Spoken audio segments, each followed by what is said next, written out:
Hi, my name is Maggie, and I'm going to be talking about dark tourism and commemoration in Halifax, specifically the Halifax explosion.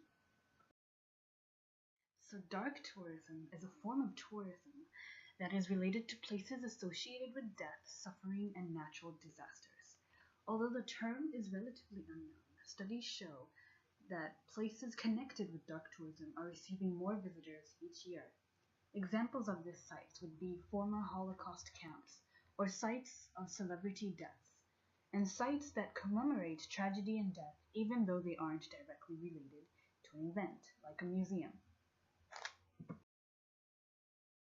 So the Halifax explosion occurred on December the 6th in 1917, when the two ships Mont Blanc and Imo collided, which resulted in an explosion that left about 9,000 people injured, nearly 2,000 people killed, and almost 22,000 people homeless. And this is significant because it makes it Canada's largest disaster to date and the largest man-made explosion before the atomic bomb in Hiroshima. There have been numerous ways that the explosion has been commemorated or remembered over the years. Right after the explosion, people buried the victims and engraved their gravestones with inscriptions talking about the Halifax explosion. 25 years later, Hugh MacLennan wrote Barometer Rising, a fiction book about the Halifax explosion. And the Memorial Bell Tower was opened in 1985.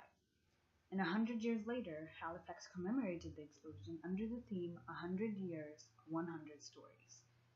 Each act of commemoration tells a story, and it is important to note that some stories, like Vincent Coleman's heroism, are highlighted more than other stories, like the Mi'kmaq and Africville communities and the events that happened to them. People partake in dark tourism for a number of reasons. It could be out of curiosity, it could be out of guilt, perhaps they want to remember because they want to educate themselves, or it could be because they want to experience the thrill of horror.